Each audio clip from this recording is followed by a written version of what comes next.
Welcome to Chapter 5. I thought today I'd talk about stage fright. And I think almost any performer will admit to it. Some, like from what I understand, Barbara Streisand would throw up before she would come out on stage.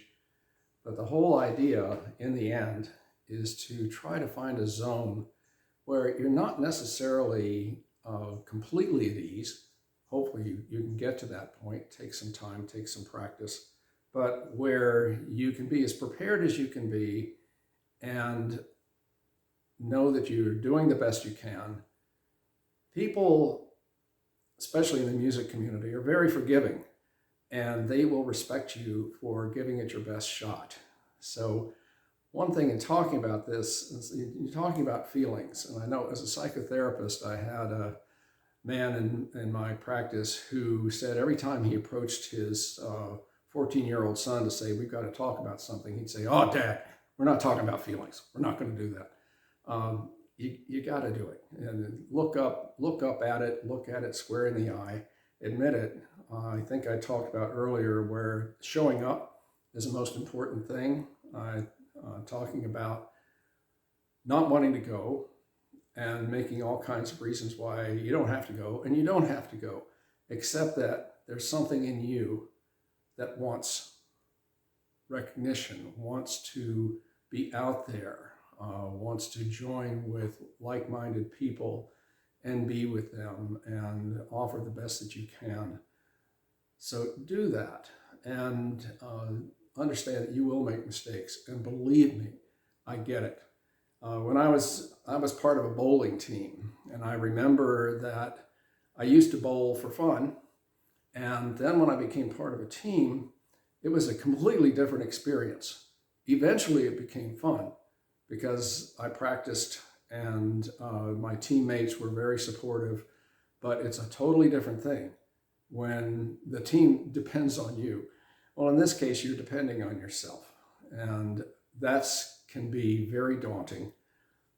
When I was in college, I was part of a band. I was usually part of a band. I would only sing on my own occasionally in very relaxed circumstances. We had things called coffee houses, nothing like Starbucks, where people could go and simply sit and listen and relax. You could try things on. People tried poetry. They did singing. It was a great opportunity to express yourself. So be as prepared as you can. I mean, I've shown up without straps. I've shown up without a tuner. I've shown up without a capo. People around you will, all of a sudden you'll find yourself with 5 or 6 of these made available to you because they all get it. They've all been there. They've all been in a place where it's like, oh man, I forgot something. And it's critical to what you're going to do. So you can get support. You just have to ask for it. Now, be prepared. There are going to be some times when it just all falls to pieces. And that's how you deal with that is really important. I had one night where I couldn't get anything right. And I don't know what was going on for me, but I got up there and everything I was doing, I was trying, for some reason, because I was going to do something with this guitar, and that is I was going to play something where this guitar can do an open D tuning without me having to change the strings, which is very handy. So all I would have to do is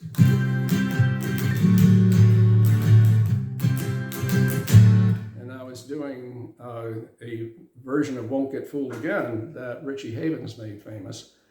Well, I was chiming everything. I was trying to, every song I got up there, I tried to chime, and I just lost track. My last song, I was doing a very simple song by Mazzy Star, and it just was,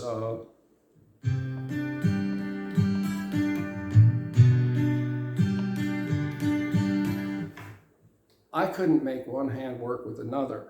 I had the wisdom to ask one of my friends, Stephen, who is a superb musician, to sit up there with me, and he brought this really strange instrument called an oud, and he accompanied me as I started to work that. And My problem with picking is my right hand stops talking to my left hand.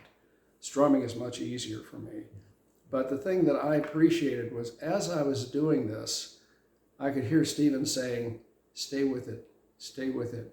He could see that I was feeling very much out of control, feeling scared, and just sort of wanting to quit.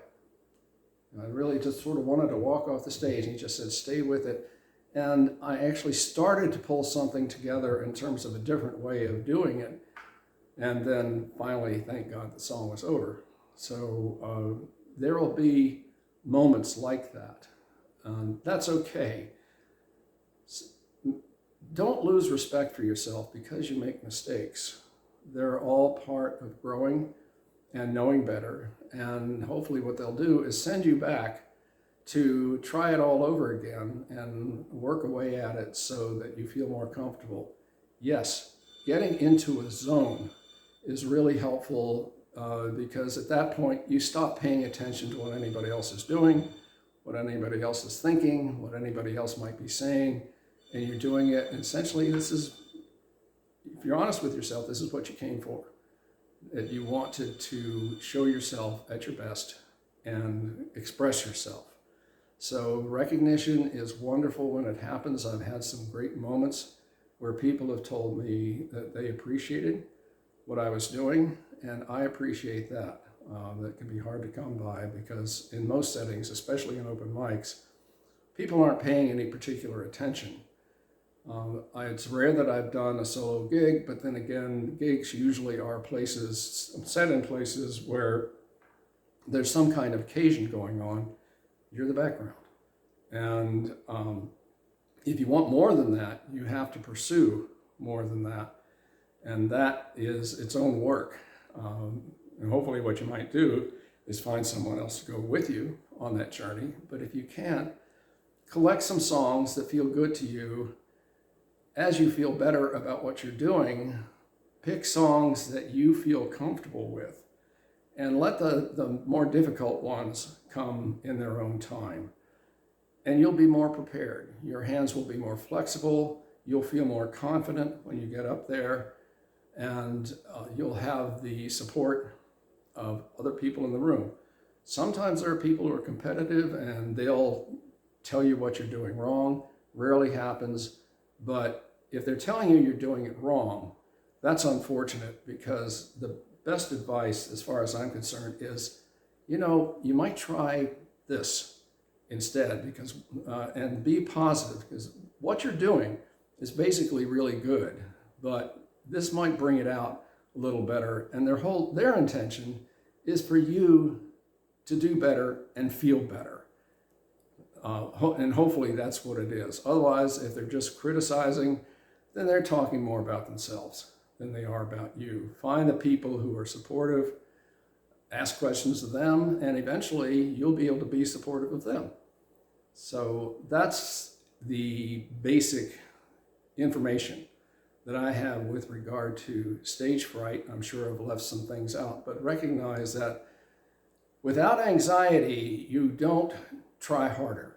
And I'm not saying, well, in some ways, I guess I am. I'm saying embrace anxiety, but don't make it a struggle to the point where you're throwing up before you go out to perform. Have a great time. I look forward to talking to you again. And these are just my comments about stage fright and how to deal with it.